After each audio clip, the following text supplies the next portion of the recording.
सफीना हाथ में झाड़ू पकड़े गली को साफ कर रही थी। सफीना सिर्फ अपने घर के सामने से नहीं बल्कि मुकम्मल गली में झाड़ू देती और सफाई करती। ये आज ही नहीं बल्कि सालों से ऐसा करती आ रही थी और वजह थी इसका बचपन का मंगेतर राशिद। राशिद जब भी कॉलेज से पढ़कर वापस आता, सफीना सारी गली को ऐसे साफ करती जैसे पता नहीं कौन बड़ा आदमी आ रहा है। ये सफीना की बेपनाह मोहब्बत का इजहार था। पूरा गांव उनकी मोहब्बत देखकर रश्क करता था।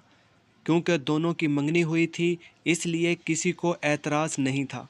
लड़कियां अलग से इस मोहब्बत के किस्से सुनती और लड़के अलग से राशिद को किस्मत का धनी कहते।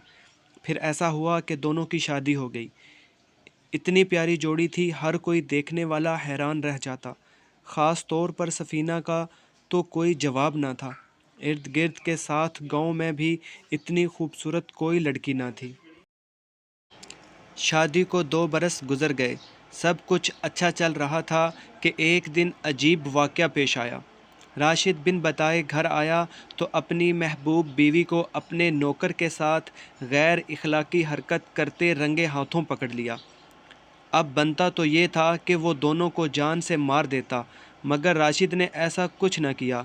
बस इतना किया कि सफीना को उसी वक्त तलाक दे दी और दोनों को घर से निकल जाने का हुक्म दिया। नौकर, जिसका नाम रिजवान था, उसने सफीना का हाथ पकड़ा और उसे लेकर घर से निकल गया। अब सारा गांव राशिद को बुरा भला कह रहा था कि तुमने अपनी बीवी नौकर के हवाले कर दी, तुम्हें उन्हें मार देना चाहिए था। राशिद बोला, बस इंतज़ार करो, तुम सब मुझे शाबाश दोगे मेरे इस फैसले पर।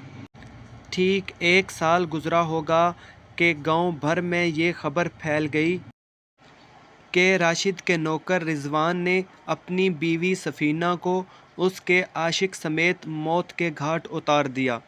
पुलिस रिजवान को पकड़कर ले गई और रिजवान को सज़ाए मौत हो गई। अब जाकर राशिद ने सबसे पूछा कि मेरा फ़ैसला दुरुस्त था या गलत।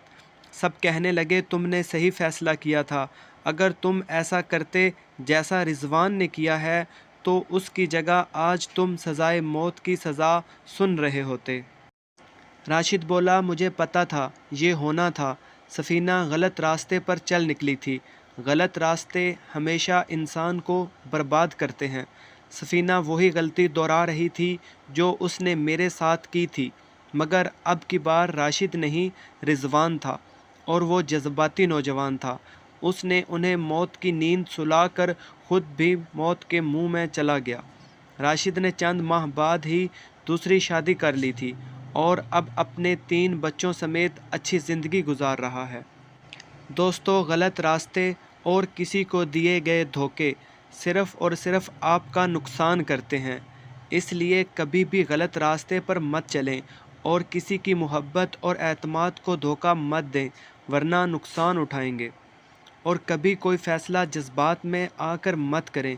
कोई भी बड़ा फ़ैसला करने से पहले इंतहाई तवज्जो और ध्यान से उसके हर पहलू पे गौर व फिक्र करें, फिर जो मुनासिब लगे वो कर गुज़रें। प्लीज़ सब्सक्राइब अ चैनल।